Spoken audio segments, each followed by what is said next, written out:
drame, puissance, romance, intrigue. Voici les ingrédients des romans à succès.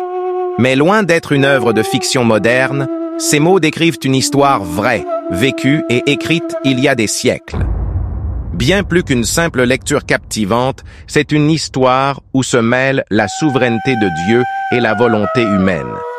Dieu a préparé l'endroit et l'occasion, et son peuple, Esther et Mardoché, pour agir. Découvrons ensemble l'histoire d'Esther, reine de Persépolis, une étoile d'Israël.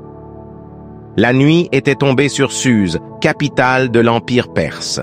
Les vastes couloirs du palais scintillaient sous la lueur des flambeaux, et une brise légère portait le parfum des jardins royaux.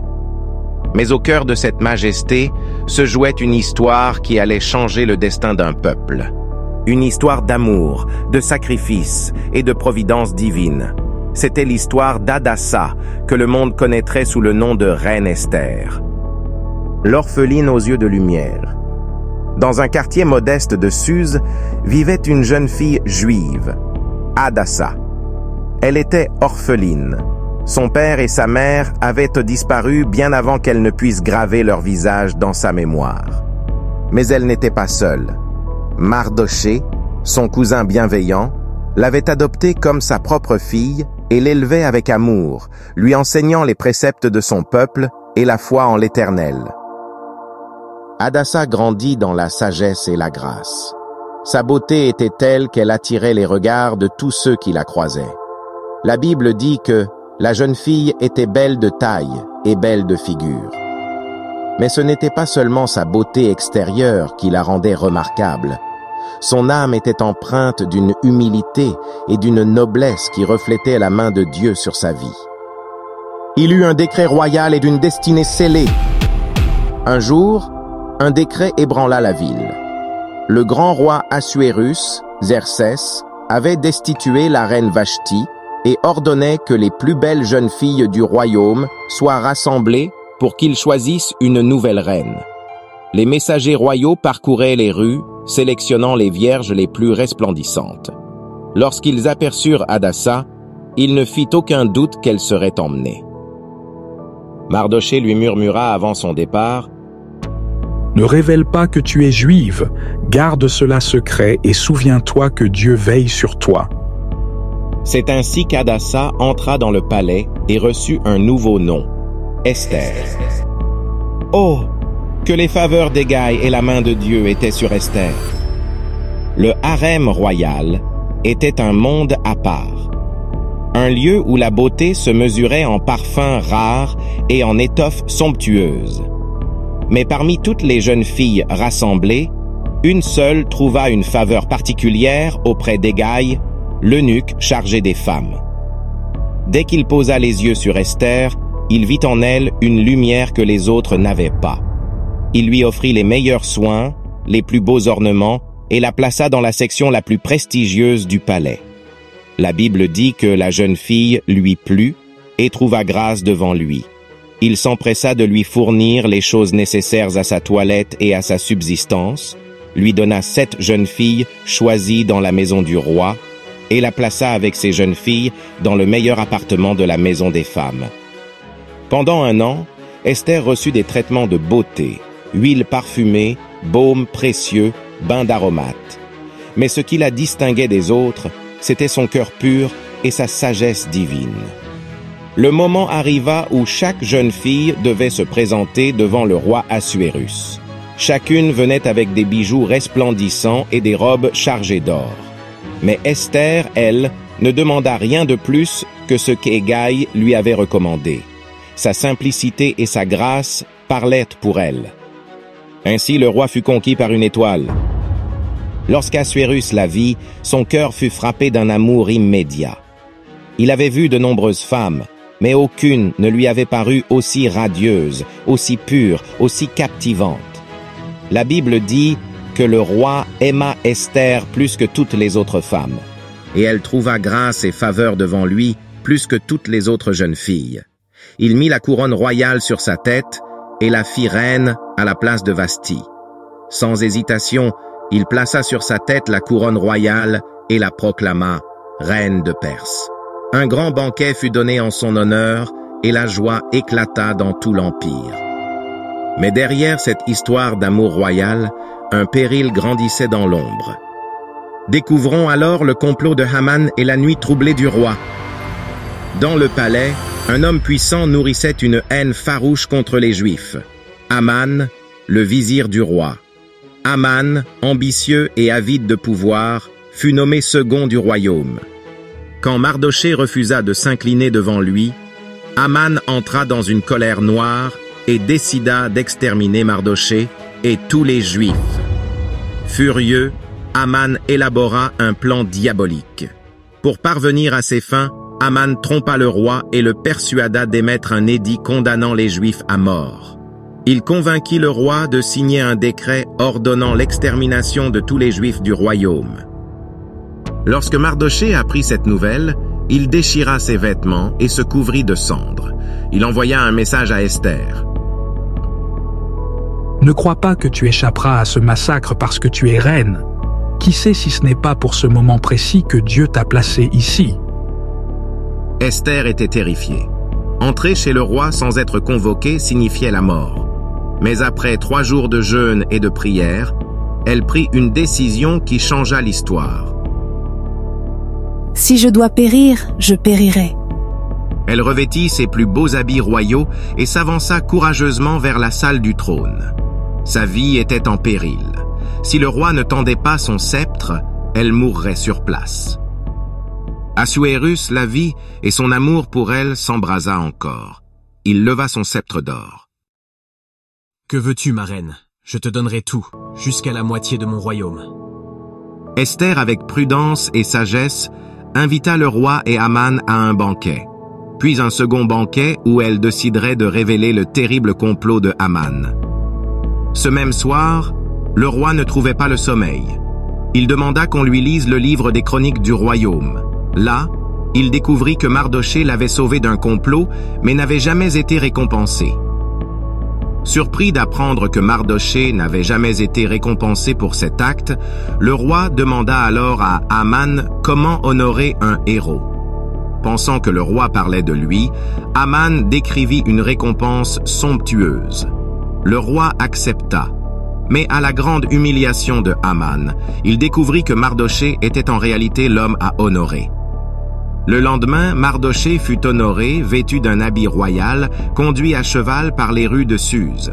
Quant aux Juifs, ils reçurent un décret leur permettant de se défendre. Ce qui était destiné à leur destruction devint leur victoire. Lors du deuxième banquet, le roi demanda à Esther ce qu'elle désirait. Elle répondit que quelqu'un avait comploté contre son peuple.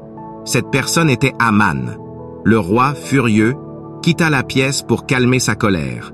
Haman, paniqué, tomba aux pieds d'Esther, suppliant sa grâce. Au même moment, Assuérus revint et voyant Haman si près de la reine, crut qu'il voulait l'attaquer. Qu'on le pende sur la potence qu'il avait préparée pour Mardochée. Ainsi, le sort de Haman fut scellé par la main de Dieu. Ainsi vint la délivrance et la gloire de Dieu pour Esther et son peuple. Ainsi, Dieu avait placé Esther sur le trône pour un dessein divin.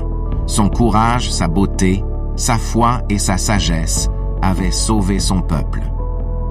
Chers frères et sœurs, posons-nous ces questions.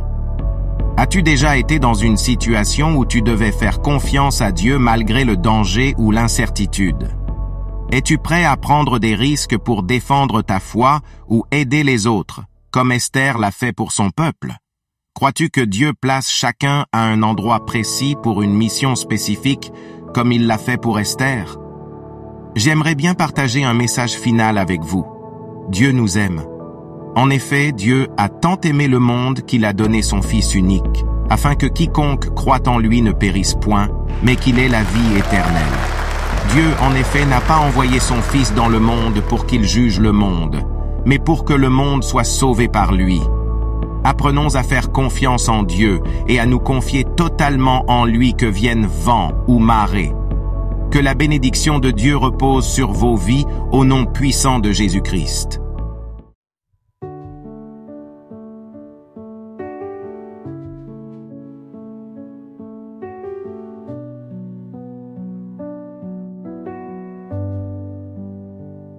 Que l'Éternel te bénisse et te garde, que son visage brille sur toi sans tard,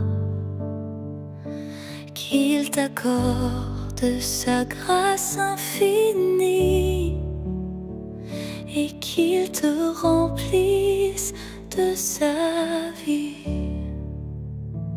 Que l'Éternel tourne vers toi sa face, qu'il t'accorde la paix sans aucune trace de peur ni de trouble dans ton âme, que sa lumière sur toi flamme. Que la paix du ciel descende en toi et que l'amour y déploie ses bras, que ses anges veillent sur ton cœur avec la force de sa douceur. Que chaque mot murmuré dans l'air soit comme une prière sincère, portée par le vent sacré des cieux. Que ton esprit reste lumineux dans la vallée de l'ombre et du doute. Que l'Éternel t'éclaire en toute route, que ses promesses soient ton bouclier, garde-les en toi sans jamais plier. Que la paix du ciel descende en toi et que l'amour y déploie ses bras, que ses anges veillent sur ton cœur avec la force de sa douceur. Que la paix du ciel descende en toi et que l'amour y déploie ses bras, que ses anges veillent sur ton cœur avec la force de sa douceur. Rocher d'âge, couvre-moi, laisse-moi me cacher en toi, qu'au grand jour ton sang précieux ne ternisse point mes cieux. Aide le faible pèlerin dans la nuit, mon guide sans fin. Donne force et donne paix, accompagne-moi à jamais. Mon refuge et ma lumière, rocher d'âge, sois mon frère. Quand les eaux menacent mon cœur, ton amour est mon sauveur. Quand l'orage vole ma joie, tu es là, tu entends ma voix. Ta clémence est mon port sûr, ma foi en toi demeurera pure. Quand la vie me fait courir, toi seul peux me secourir.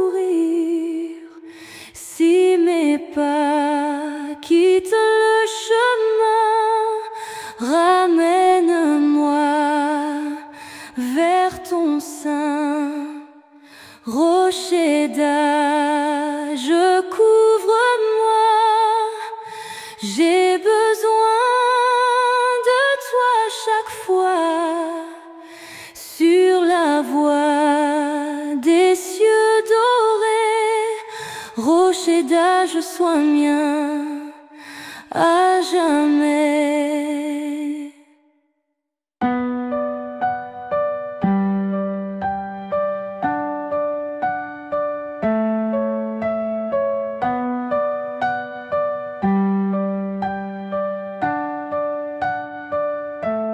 Rocher d'âge, couvre-moi, j'ai besoin de toi chaque fois, sur la voie des cieux dorés.